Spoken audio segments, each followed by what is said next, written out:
voici un petit résumé du salon France Quintessence.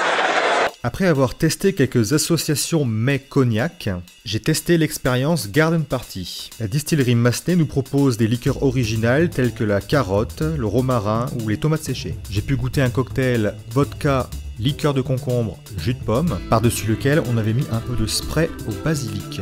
Il propose aussi toute une gamme de sprays très différents les uns des autres, avec des arômes originaux tels que orge, olive, lin, avoine et j'en passe. Mention spéciale au lieu choisi pour ce France Quintessence 2e édition, le pavillon Le Doyen, situé en plein cœur du 8e arrondissement.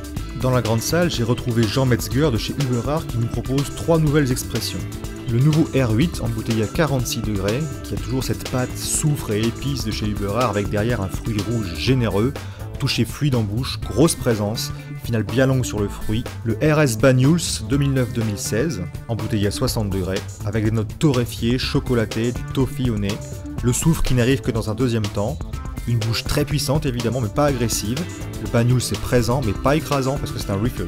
Enfin il y a le RTT, un assemblage de fût neuf légèrement toasté de 6 ans et d'une barrique de Banyuls de 13 ans. Ce double casque entraîne une dualité entre le nez et la bouche. Au nez, le fruit est là, mais il se laisse rejoindre et maîtriser par un boisé marqué issu des fûts neufs. Il évoque les épices d'un bourbon. En bouche, beaucoup de fruits issus du Banyuls avec les épices qui équilibrent. Une grande longueur.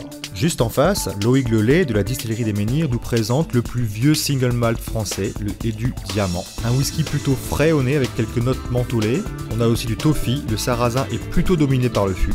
De la présence en bouche, de la rondeur, un peu de pêche rôtie, retour du sarrasin dans la finale. Du côté du domaine des Hauts-de-Glace, j'ai pu goûter entre autres le Céros. Le fût de vin jaune dans lequel ce whisky de seigle a intégralement maturé marque le nez initial, puis il est rattrapé par les épices. Avec le temps, il acquiert une certaine rondeur, assez inattendue pour un rail. Le côté roots du domaine des Hauts-de-Glace est toujours là avec de la gentiane et autres racines. En bouche plutôt vif et très épicé, de la présence. Quand on avale, on a comme une explosion de fruits et des notes de thé, très corpulent. Nous voici en Corse avec le domaine Mavella, qui nous présente son PEM Vintage. Ayant déjà goûté leurs 7 ans, je m'attendais à quelque chose d'assez puissant. Et finalement, à 40 degrés, ici, on n'est que sur la douceur, sur cet assemblage de whisky ayant entre 3 et 14 ans. Voici Bren, un whisky français créé par une américaine. À fond sur la crème brûlée, la banane, les fruits au nez, une bouche très cohérente sur la banane bonbon, un whisky lisible qui manque peut-être d'épices, rapport à l'usage partiel de fût neuf, le reste étant maturé en fût de cognac.